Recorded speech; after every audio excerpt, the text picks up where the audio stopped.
Okay. How's everyone doing today? Lots of thumbs up. That's good to see. Everybody else is existing. Hopefully, maybe, possibly existing. Just very tired. How many more weeks do we have? Is it 4 including this week? 4. Oh, don't tell you that? Yeah. Okay.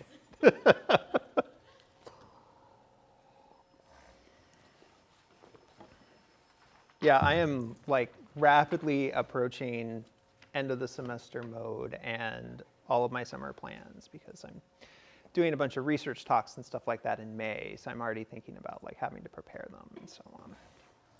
Okay. Oh, what happened to this? There we go. That's better. You can see Jag being very cute on one of his favorite spots next to the window in the backyard. Okay, so first, announcements. You've probably seen these flyers since I had the Shaw student assistants put up. I think I requested like 30 of them each around campus. So registration is this week, as those of you who aren't seniors are probably aware, hopefully are aware.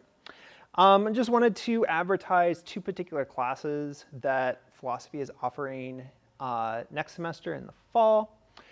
First, Philosophy 6, Science, Technology, and Ethics. This is the introductory course to our new program, which is also called Science, Technology, and Ethics. I will be teaching this course. We're going to be talking about the epistemology of science, how science produces knowledge, some stuff related to objectivity, trust in science. I haven't fully built out the class yet, so I don't know the exact details. But if you've enjoyed taking this class from me, you want to think a bit more about the role of science in society, that could be a fun class to take.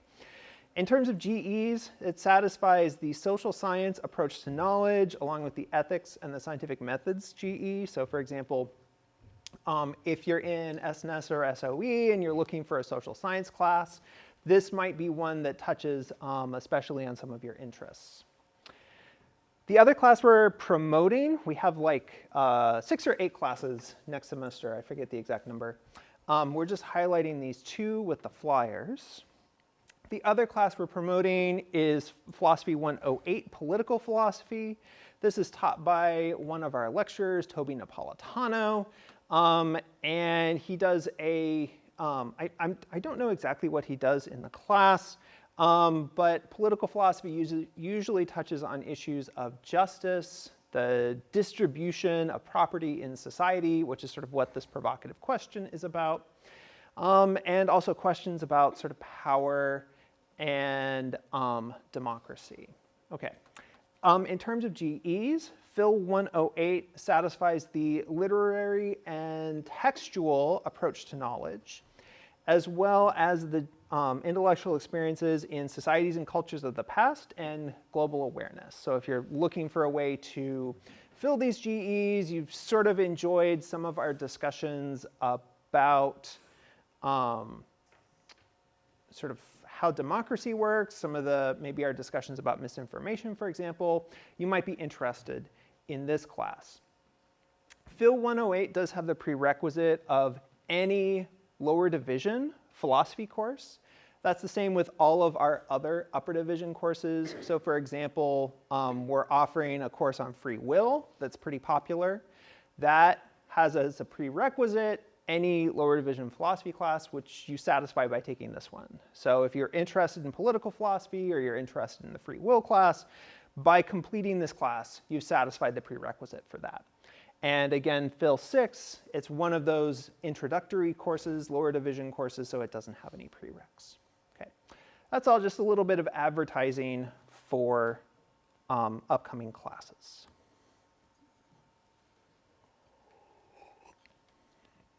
So the argument analysis assignment I've mentioned a couple of times is new. I'm changing how it works in this class. So I took the lead in giving feedback this weekend. As of yesterday, 16 out of 25 people enrolled in the class have turned it in. If you are one of the 9 or so who haven't done that yet, you want to do that as soon as possible. Don't let this sit, because the due date for the second argument analysis for this current unit on expertise, that due date is next week. And then we have more assignments that will continue to roll in pretty steadily through the end of the semester. You don't want to get backed up with these. A lot of the 16 that were turned in need revisions. So I marked those incomplete and returned them to you in CAT courses. But mostly these were small things. There were sort of small issues with the argument map, or maybe some of the wording wasn't quite right, or you needed a little bit more detail on the assessing the premises. Altogether, while a lot of them needed these small revisions, I was pretty happy with what I saw overall. I think people picked or wrote pretty interesting arguments and gave pretty thoughtful analyses of them. So I was really pleased with the initial outcomes here. I'm looking forward to see what I get from the other 9 folks. But so far, I'm pretty happy with how this assignment seems to be going. I did have a question for you all, which is how long it took. Was this the kind of thing where maybe you needed just an hour or so to kind of find your argument or write your argument, and then it was just maybe another hour to write up the analysis? Or was it more like a 6-hour ordeal kind of thing? Couple hours for you? Nods, nods. Other folks? Anyone have like a very different experience where it took several hours? There's no shame in that. Like, I can do one of these in 90 minutes, but I've been doing this kind of thing for 30 years. From when I started on it a few days ago, it took in total it took I want to say 2 hours. 2 hours? Okay. Anybody have a really different experience? Shri? I started working on it at 10 p.m., but I didn't turn it in until 2 a.m. Okay, so for you it was more like 4 hours. Was part of that because you were doing it late at night? Just speculative? I was getting distracted. Yeah. You were getting distracted. Also, Okay. I actually wrote a full thing, and then I realized that was not what the assignment was asking for, so I just Okay. So maybe like this first one, you kind of got off on the wrong track, but for the future ones, you can do it more efficiently now that you have a better understanding of what the expectations are? Okay, that's good to know, thanks. Other perspectives? Quiet half of the room?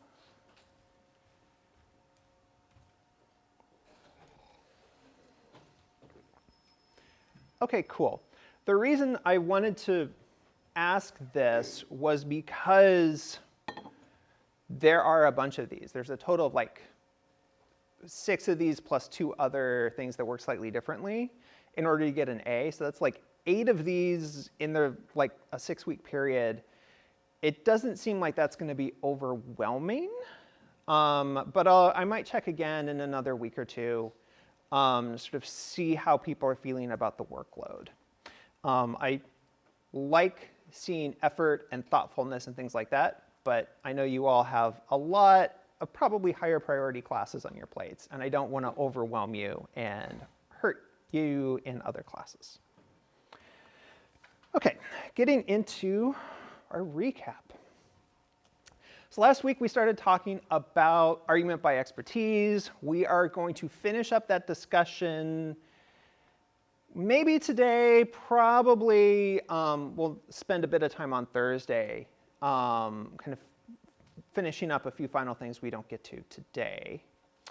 But we started talking about appeal to expertise.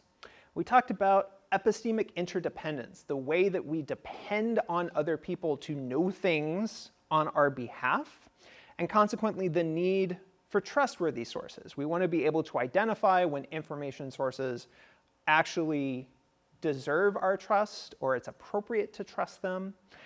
And so this current unit and then the unit we're going to be getting into next week are all about developing tools to think through what does it mean for an expert to be trustworthy? What does it mean for an information source like a news site or a social media post to be trustworthy? We talked about Rule 1, identifying your sources, practices for good citations, not just in our own papers that we write, but also when we're evaluating, say, a news story.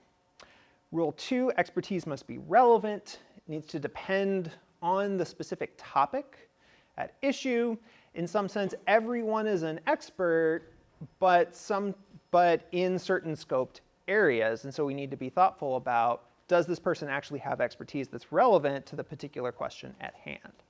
We also talked about 2 sources of expertise: formal credentials, what you get from a formal education in an area, and experiential expertise, that is, you have lived experience that gives you expertise in the area. And then third, we started to talk about how expertise must also be responsive. It's not enough for the expert to be competent in an area, they also have to be responsive to concerns and interests of people who are entrusting them with a certain kind of authority. I gave the example of a flaky cat sitter, where I had a cat sitter who was entirely competent. They knew how to change the litter box and give Jasper his pill and all of those kinds of things, but they literally stopped responding to me. They just kind of ghosted us, and I never found out what happened to them. So this cat sitter was untrustworthy, not because they weren't competent, not because they, in some sense, didn't have relevant expertise, but because they weren't attentive to the vulnerability that I had as a result of trusting them. They sort of betrayed that trust by failing to recognize that vulnerability. We're going to talk more about that. Number of questions on the 2-sentence papers last Thursday, some confusion about this idea of responsiveness. So we are going to go more into that. But for now, are there any questions left over from last week?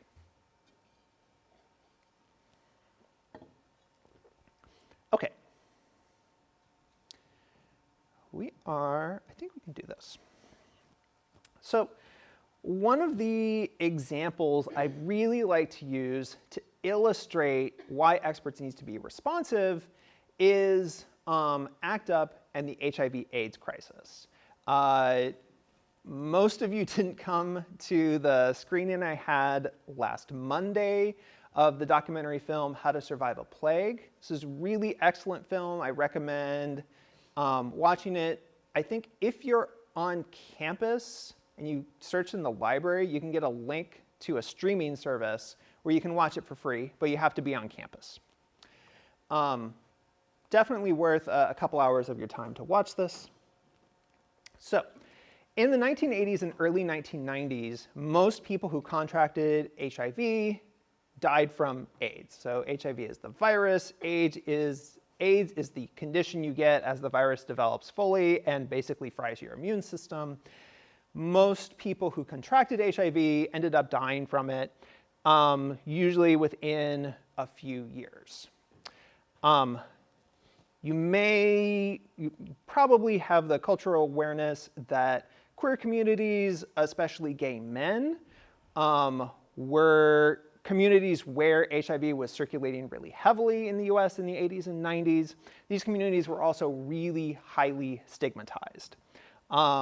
I think for most of you, most of you would have been born around 2005-ish.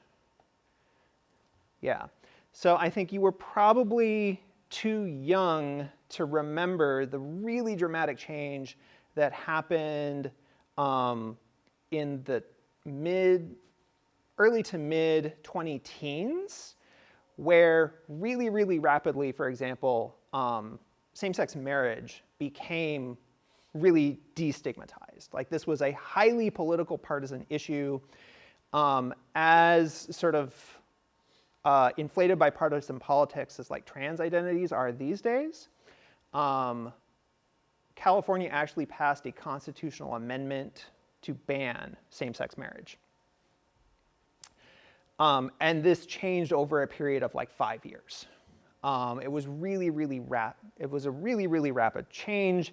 If you go back and watch, especially like comedies from the 1990s, there's a lot of queer phobia in that humor of that era. And this is a period like the mid to late 90s. It was sort of queer sexuality was becoming less stigmatized already by that point. So I think it can be really hard for you all to understand how heavily stigmatized queer communities were in the 80s and 90s. That's one way in which the documentary is really nice. You can kind of see a bit of that. So we have these communities where HIV/AIDS is circulating really, really without any way to control it. We didn't have effective treatments or even ways to slow it down. Public health authorities and political authorities still could have done things, education campaigns, distributing condoms, and really pouring a lot of funds into research for management, treatment options.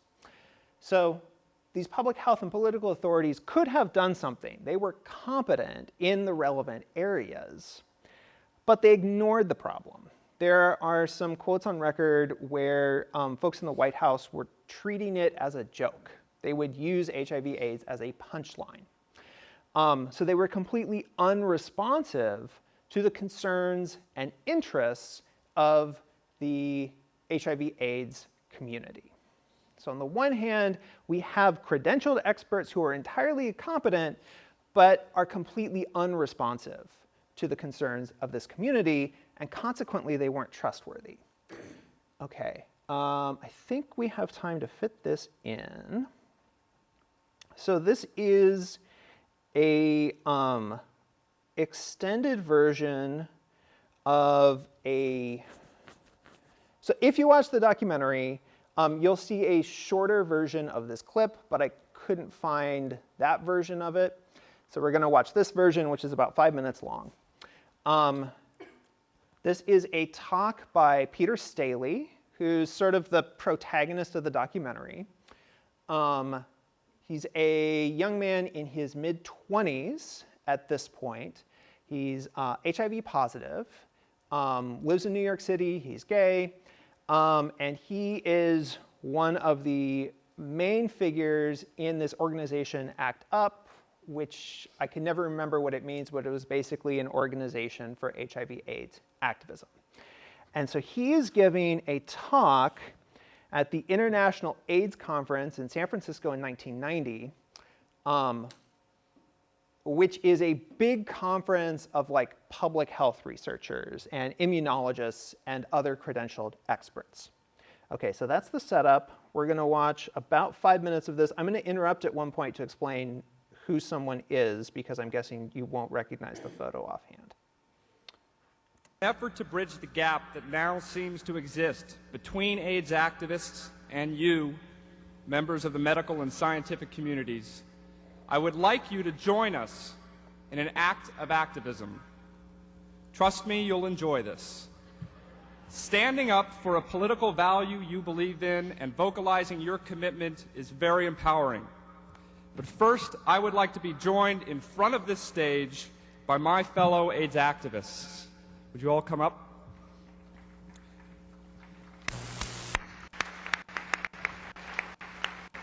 There are others just like us who are trying to get into this conference but are being barred by the billy clubs of San Francisco police.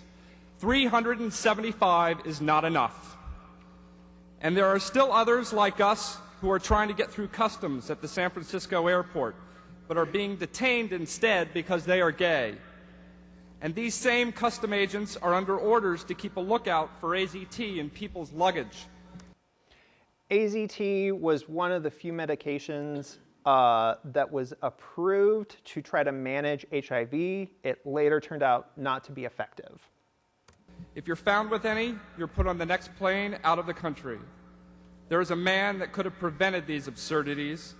This man has said that he would like to see a kinder, gentler nation. This is George H.W. Bush, who was president at the time. He was Ronald Reagan's vice president. His son, George W. Bush, was president around the time you all were born in the early aughts. So this is George H.W. Bush, president president in 1990 when this conference was held. This man has said that he's appalled at the discrimination that people living with HIV disease face in this nation. Meanwhile, an agency which the same man is supposedly in charge of is blatantly practicing just such discrimination. I am, of course, referring to the Immigration and Naturalization Service, the INS. It's hard to fathom the industrialized nation with the highest incidence of HIV infection among its people attempts to bar HIV at its borders. There is a man that could end this insanity with the stroke of a pen, but he won't. He believes that this INS policy will stem the spread of HIV, along with federally funded educational campaigns that read as though they've been written by Cardinal O'Connor.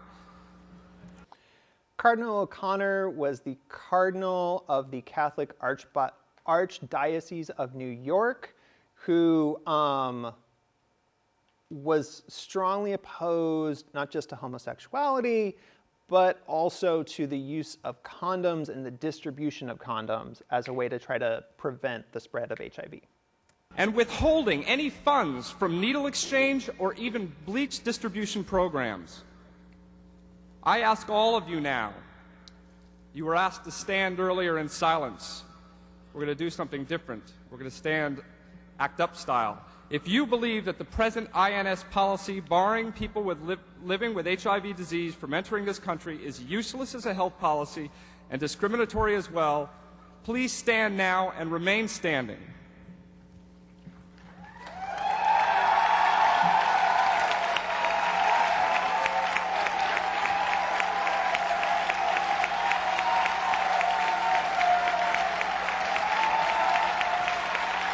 All right, now, hold up. All right.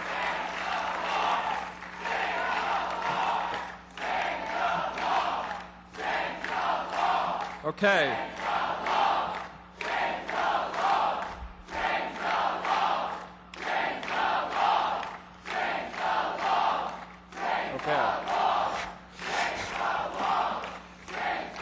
Now I'd like to ask you to join us in vocalizing our collective anger. Join us in a chant against the man who could bring down the INS barriers. Join us in a chant against the man who has decided to show his commitment to fighting AIDS by refusing to be here today. Instead, he is at this very moment in North Carolina attending a fundraiser for the homophobic author of the INS barriers, that pig in the Senate known as Jesse Helms. Join us in this chant. 300,000 dead from AIDS. Where is George? 300,000 dead from AIDS. Where is George? 300,000 dead from AIDS. Where is George? 300,000 dead from AIDS. Where is George? 300,000 dead from AIDS. Where is George? Shame! Shame! Shame! Shame! Shame!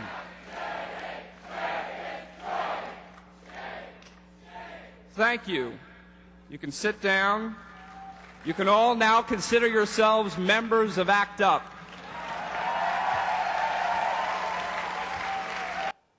Okay.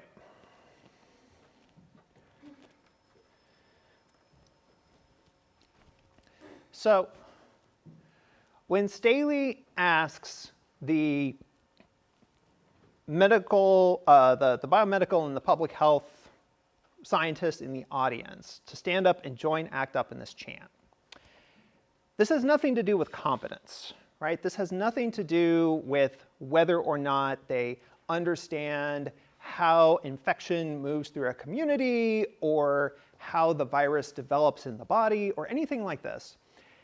It has something to do with their responsiveness. So what I'd like you to do for a few minutes at your tables is try to figure out, having these scientists join these activists in this chant, what does this have to do with making the scientists responsive to the concerns and interests of people, of HIV/AIDS patients? So again, this chant doesn't have anything to do with competence. It has to do with being responsive to the concerns and interests of HIV/AIDS activists. So take a few minutes. Well, first of all, is the question clear enough? Okay, take a few minutes, think about the answer on your own, and then we'll turn to tables. Yeah, we'll go like 2 minutes to think about this right now, and then I'll remind you to get into tables.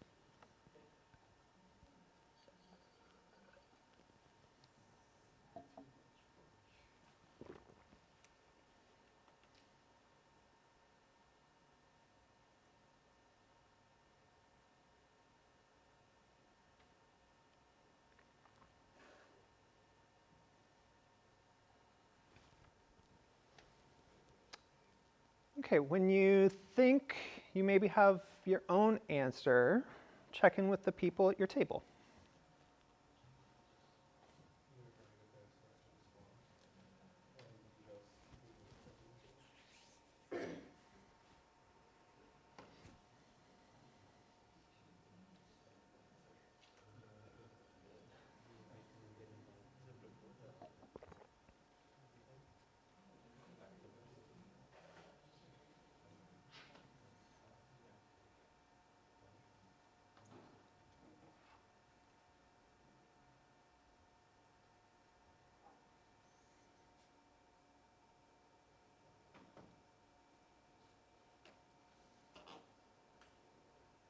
Well, that conversation didn't last long.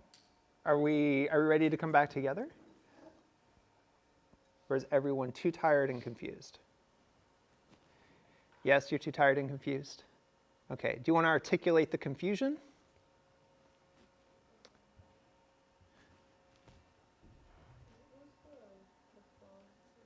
Yeah, so Staley having these scientists at this big research meeting. I have been to many such meetings. People don't normally stand up and chant, okay?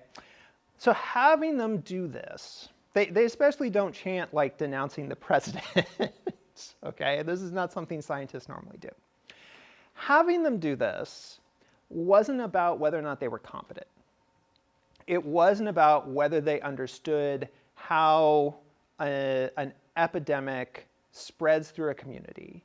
It wasn't about, did they understand, how HIV develops into AIDS in the body, or these kinds of things. How do you design a clinical trial to test a new drug? How do you do sort of the chemistry you need to do to develop a potential new drug? Nothing to do with competence. But it's important. It has something to do with trustworthiness, showing that the scientists are trustworthy, making the scientists trustworthy, okay? If it has nothing to do with competence, it has to have something to do with the other part of trustworthiness, which is responsiveness. It has to have something to do with showing that the scientists are responsive to the concerns of ACT UP. Does that help? Okay, we'll go back for another couple minutes. What does having the scientists participate in this chant have to do with showing showing that they are or making them responsive to ACT UP.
Okay, I hear another lull. Are we ready now? Do we have thoughts? If not fully formed answers? So what do you think? What does this chant have to do with responsiveness? Ayush? He's trying to force them to be responsive, not just be aware in the abstract. Oh, okay, good. Can you say a little more? That they were competent experts. They understood what was happening in the crisis, Mm-hmm. but they weren't responding. So the idea of this chant was to get them to sort of respond, to force them to try to do something. Okay. So they understood, probably a lot of them had like the statistic that 300,000 people had died from AIDS. As the epidemic had unfolded at this point, I think it was about 10 years. So 30,000 people. That's a lot to die from one thing every year. Okay, so they maybe understood sort of abstractly, there's this really deadly disease that's kind of spreading out of control, and something needs to be done about it. But they didn't share maybe the urgency that the activists did. Yeah, other answers. Duncan?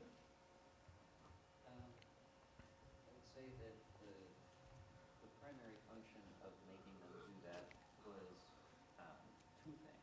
Mm-hmm. One, it was to demonstrate that these scientists were responsive to the issue at hand because they were willing to compromise and admittedly find a fairly minor taboo, which is Mm-hmm. being loud during a conference in order to express support and disdain, separately, for respectively the people experiencing the pandemic and also the people who are not really helping the pandemic and claiming to. The other thing that I think it helps to do is by forcing somebody to be engaged in political activism, Mm-hmm. you in part tie it to them and give them an admittedly minor personal stake in it. So it would likely not only demo their responsiveness to everybody involved because they're willing to do this, but also make them a little bit more responsive by going, oh, this is a real issue that I can see with my own two eyes. Okay, so the first part is like the wording of the chant. On the one hand, sort of expresses like respect for people who have died from AIDS and HIV patients. So on the one hand, it's expressing respect for victims of HIV/AIDS. And then on the other hand, disdain for this political authority who hasn't done enough, at least according to the activists. So that's the first part, is what the chant is about is support for HIV/AIDS victims and disdain for political authorities in a way that violates like the way scientists often see themselves. And then I think the other part of what you were saying was like, say there were, I don't know, 5,000 people in this ballroom at this conference, like 5,000 people, 5,000 scientists all chanting this kind of creates a sense of like, oh, this isn't just, I care about HIV/AIDS, but we care about HIV/AIDS, and we want to do something about this in a way that kind of cements a community identity. Something along those lines? Okay. Any other thoughts? Yeah. So competence is kind of about knowledge, Uh-huh. and responsiveness is more about action.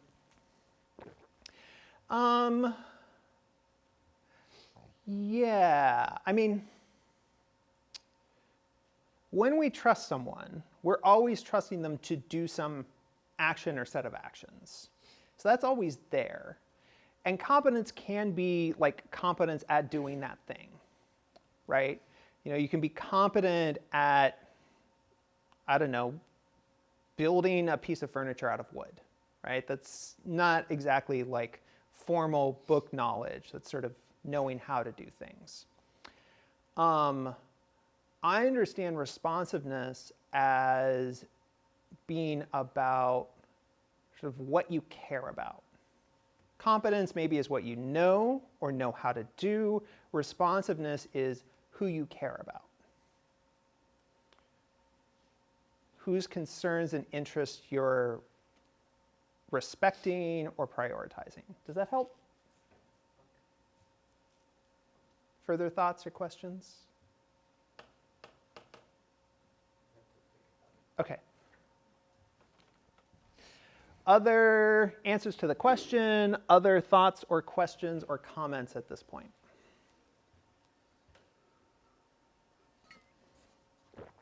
Okay. So next,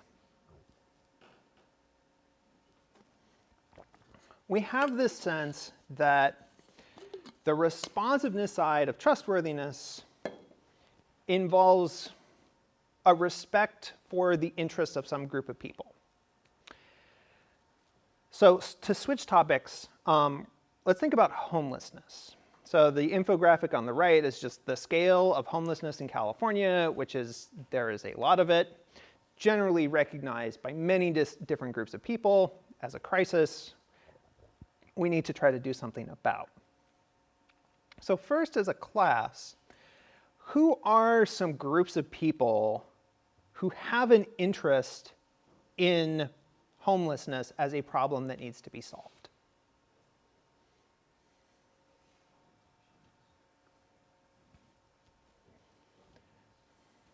So,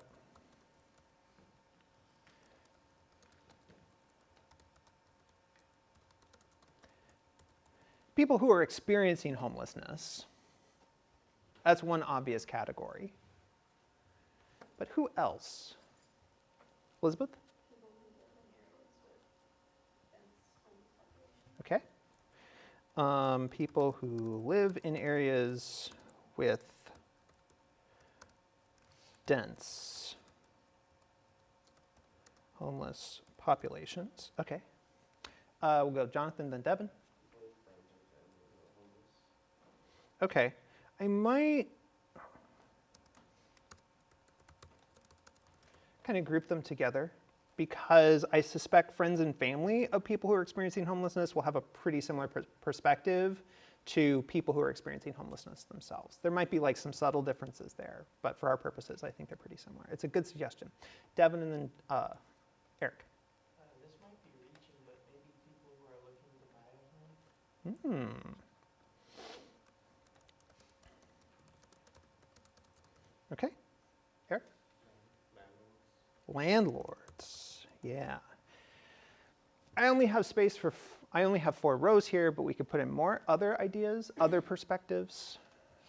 Duncan? People who govern areas that have homelessness. Yeah. let's see, how do I do this again? I think it's like, is it this? No, of course not. That would be too easy. Yeah, and then we're going to insert row below and make this smaller.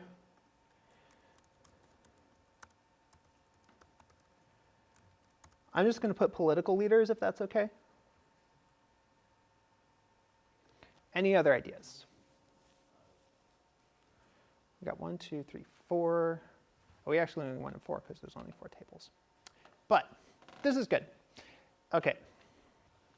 So now what we're going to do in tables, let's actually divide you into tables first. How about we do it over here. Table 1, people experiencing homelessness and their friends and family. Table 3, people who live in areas with dense homeless populations. 9, people looking to buy a home. And 8, landlords. And maybe as a class, we'll come back to political leaders at the end. Okay. So you each will sort of role play for a couple minutes or think of the perspective of that group. And from the perspective of that group, what would count as solving the problem? From the perspective of that group, when could we say that homelessness has been solved? It's deliberately an abstract question because part of the point here is that different groups are going to answer this in different ways. But are we okay with the question? Okay. We'll see where we are in about 5 minutes with this so that you can talk at your groups a bit. If you want to put notes on the slide, that is totally fine. And yeah, so 5 minutes or so to discuss from the perspective of your designated group what would count as solving the problem of homelessness.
Okay, let's come back together. Oh, I want to actually. Okay, we'll do it this way. Yeah, I apologize. I told. I want it to actually fit.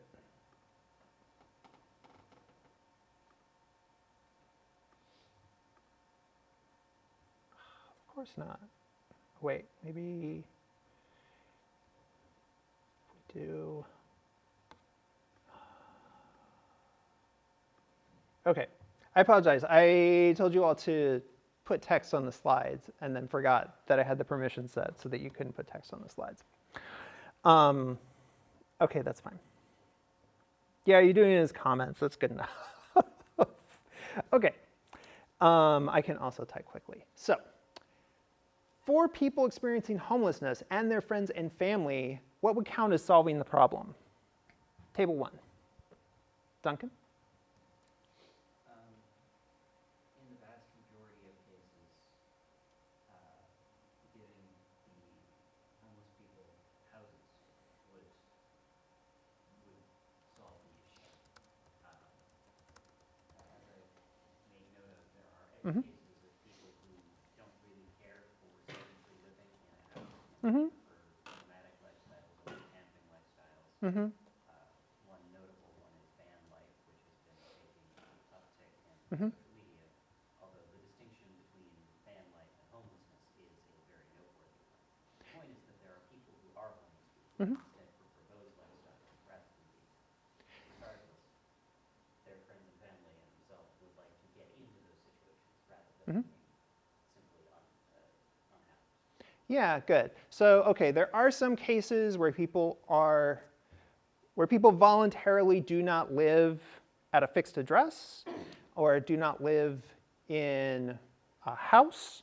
So van lifers, I watched the show Penelope, I think it was over the winter, about a young woman who literally goes and lives in the national forest. Just leaves everything behind without telling anyone and just like survives out in the woods by herself. That sort of voluntary not living indoors is one thing, but when we're talking about people experiencing homelessness, it's involuntary, and so solving the problem is basically going to be providing enough safe and affordable housing. Okay. How about people who live in areas with dense homeless populations? Table 3. People living in areas with dense homeless populations, unfortunately, are often satisfied by just not having the homeless population there. Mm-hmm. Like, as long as it's not in their neighborhood, they might be okay with it.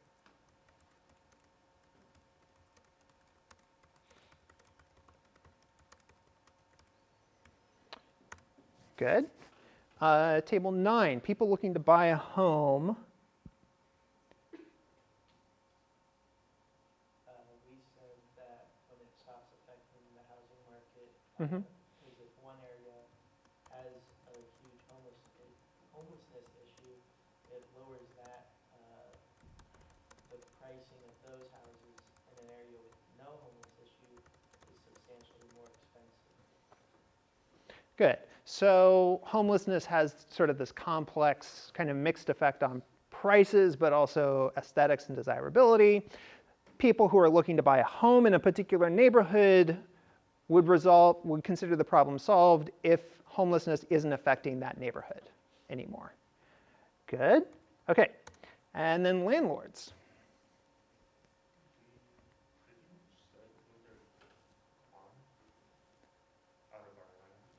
Okay.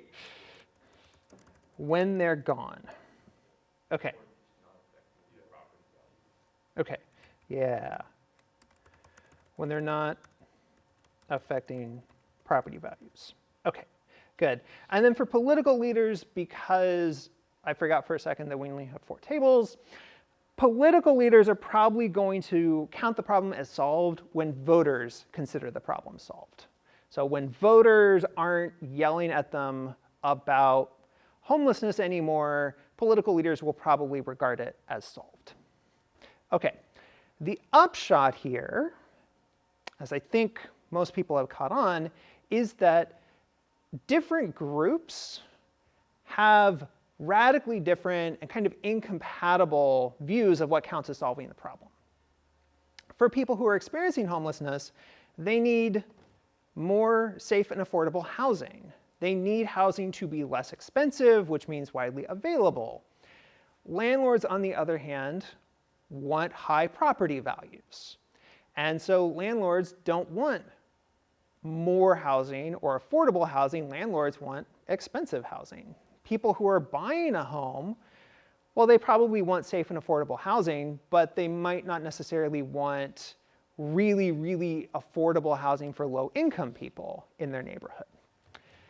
So different groups will have different interests in different ideas of what counts as solving the problem of homelessness.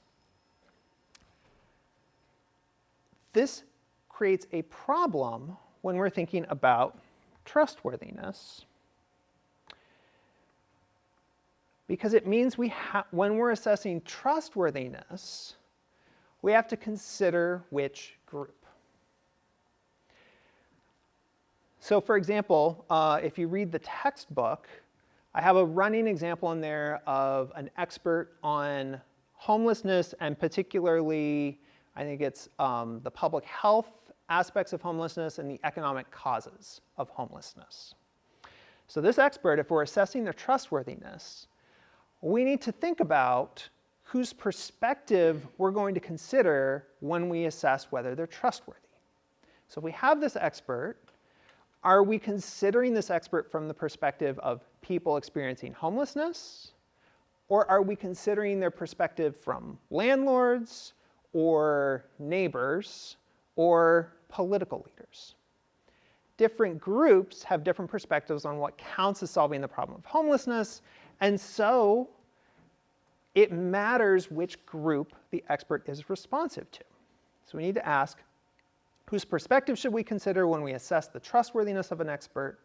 In other words, whose concerns and interests should an expert be responsive to? Should they be responsive to unhoused people? Should they be responsive to political leaders? Should they be responsive to landlords, and so on? And in other words, whose concerns and interests should be prioritized? When we are responsive to one group of people rather than others, we're saying the interests of these people should be prioritized. So what I'd like you to do is think about, from your point of view, if we're assessing an expert on homelessness, whose interests do you think should be prioritized, and why? I'm going to ask you to think about this and then write down a couple of sentences to yourself about why.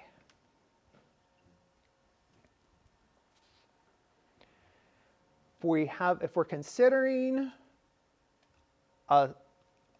someone who's presented to us as an expert on homelessness, whose interests should they be responsive to? Which group on this slide, which group should have their interests prioritized, and why?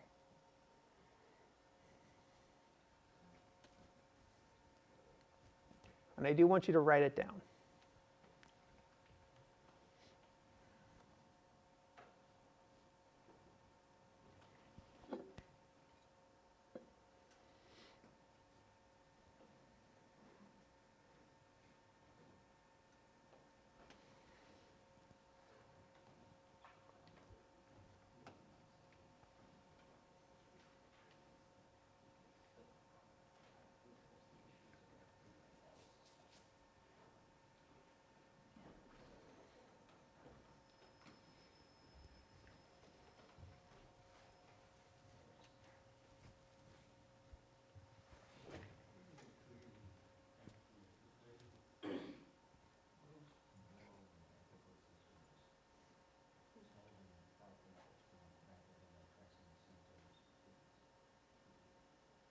Okay, we'll go about 1 more minute.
Okay. So for the sake of time, we're not going to share these back. The exercise here was to practice giving some justification for which group you think should have their interests prioritized in the case of homelessness. You probably gave an answer something along the lines of one of the three things on the bottom, because that's what students typically tend to do in my experience. You may have said something about the target audience. For example, if you thought, okay, maybe the audience for this argument are people who live in, what was the phrasing? People who live in areas with dense homeless populations. If that's who I'm trying to convince, then that's the group whose interests should be prioritized, at least for the sake of this argument, because I'm trying to convince them. You might have thought you yourself or a group you're a member or an ally of. So maybe you fall into one of these categories. Maybe you fall into the category, there are a few students at this campus who right now are experiencing homelessness, or maybe you have a friend or a family member who is or has been homeless. Or on the other hand, there are probably some students on campus whose at least parents are landlords. And so maybe you're taking this perspective when you think about whose interests should be prioritized. Or maybe you're trying to be a little more objective, you're trying to step back from persuading people or your own personal perspective, and you're thinking about the group most seriously impacted by an issue. If you've taken a class like Intro to Ethics or Contemporary Moral Problems, maybe you have some ideas about utilitarianism or deontic theories of ethics. You could appeal to those to sort of say more precisely what it means for a particular group to be most seriously impacted by an issue. Personally, the argument I would often, the way I would often approach this would be people experiencing homelessness are the group most seriously impacted by the issue of homelessness. And so I would say that is the group whose concerns and interests should be prioritized. I have never been homeless myself. I kind of came close with an awkward job transition thing once. But I've never really been that close to experiencing homelessness myself. I'm not a landlord or something like that, although I have family members who are. But the group, to my mind, that's most seriously impacted by the issue of homelessness is people experiencing homelessness. And so that's the group whose concerns and interests, I would argue, should be prioritized. And so if I'm assessing an expert, that's what I'm going to think about. Is this expert responsive to the concerns and interests of homeless people or people experiencing homelessness? Any questions or comments about that?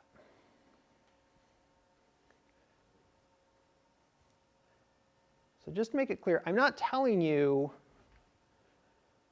there is a right answer here. I would make an argument for a right answer here, but I'm not telling you that you have to necessarily agree with me.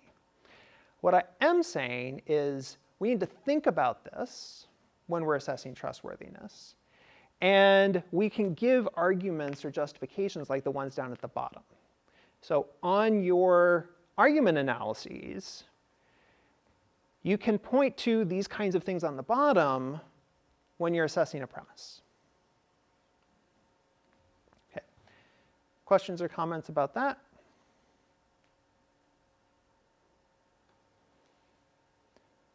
Okay. Last little thing with this rule. So last Tuesday, I made a basic case that expertise requires trustworthiness. When we're evaluating an expert, we're evaluating whether or not it's appropriate for us to depend on them to know things on our behalf. Then trustworthiness requires both competence and responsiveness. I haven't said it in lecture, but this idea that trustworthiness has these two parts, competence and responsiveness, This actually comes out of work in ethics done by philosophers on what it means for someone to be trustworthy and when trust is appropriate. So there's a philosophical literature that I'm drawing on here for premise 2 to argue that trustworthiness requires both competence and responsiveness.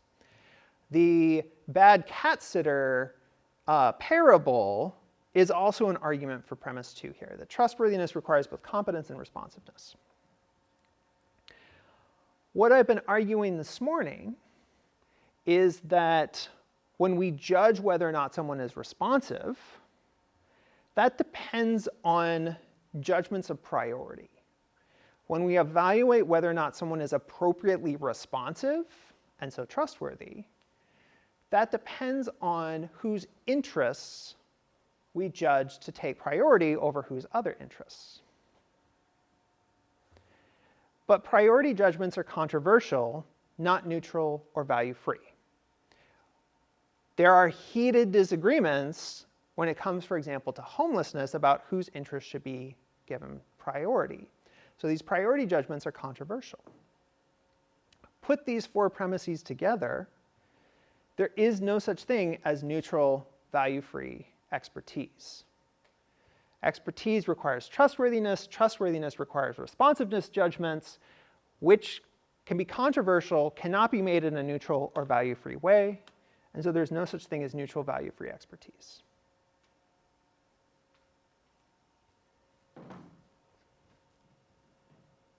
Questions, comments, objections? I've thoroughly convinced Duncan. Or you're just too tired.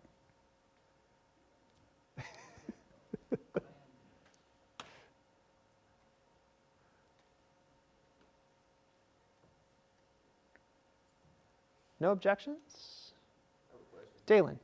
So even given like a topic like homelessness that can be argued for like either side, like the person that's experiencing homelessness, or I guess the person that is homeless, or people that are affected by homeless people, even in like a scenario like that, there can't be a neutral expert. So my argument is, it's controversial whose interests should be prioritized in a case like homelessness.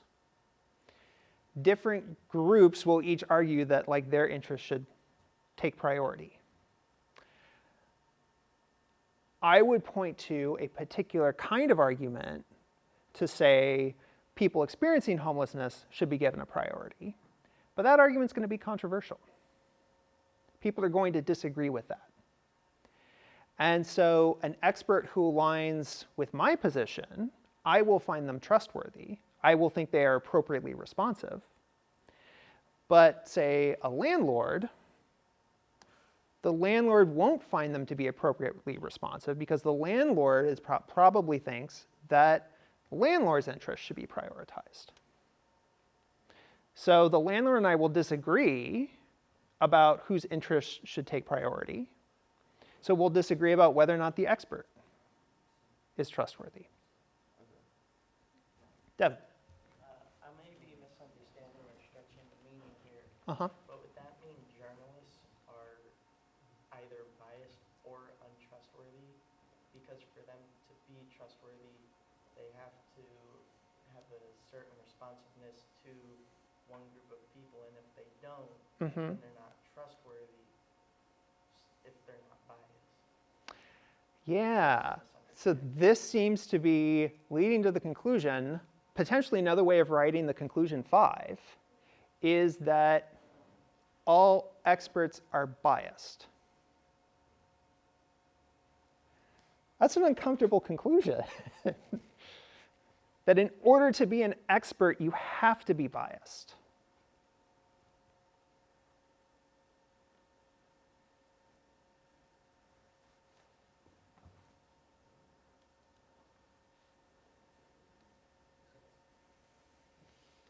No one wants to object. Jack, then Duncan. Uh-huh. Like if there doesn't exist an opposition, Okay. like if you're you were like trying to make an argument in a scientific paper, Mm-hmm. I guess you base it on data, but if you're doing new research, there's not like anyone really opposed to that. So I don't know, or I guess if there was another issue where there Hmm. wasn't really any opposition, Okay. I don't think your priority judgment for that one would be controversial. Okay, so if we can, there might be some cases where the priority judgments are not controversial.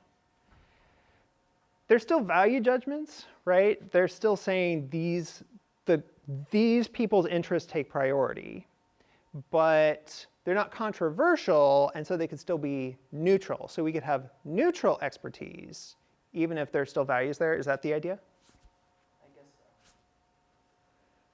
Devin? Okay, so if you have a journalist Uh-huh. and they report on like the truth Mm-hmm. and they're not taking sides, for this example, they are not, Mm-hmm.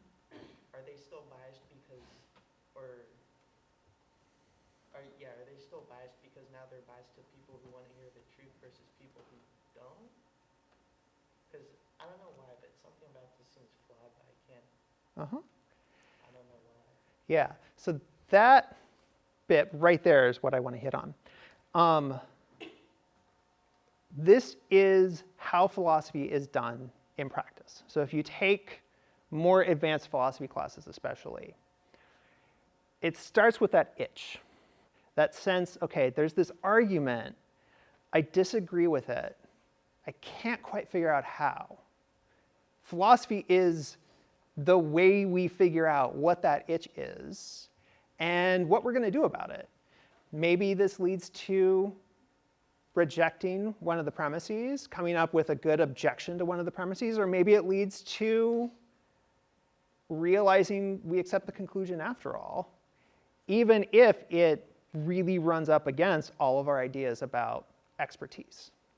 Okay, good. We are actually a couple minutes over the target, I think. Oh, just 1 minute over. Okay, but good.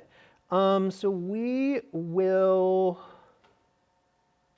we'll probably spend about half of class next time finishing up a couple final things here. The final rule is just like people are honest. That's like one slide. That's easy. Reminder that there's this little assignment. It might take you about 75 minutes, I'm guessing, where you will have ChatGPT or some other LLM generate a paper with citations, and then you'll do some fact checking. Like, do those citations actually exist? Do they support the claims that they make? And then put that into a Google Sheet I have set up. Again, should only take you about 75 minutes, so hopefully, and you can break it up pretty easily over time. There is also an essay of about 3,500 words that I want you to read. Both of these are important for class on Thursday, okay? So you need to fill in the spreadsheet so that we can talk about what you found on the spreadsheet, and then we'll wrap up with some discussion using the essay to kind of frame what we found in the activity, okay? So be sure to do those two things before class on Thursday. It's kind of okay if you do them at the last minute, but it's early if you try to do them at the last minute. That is it for today. I will let you go.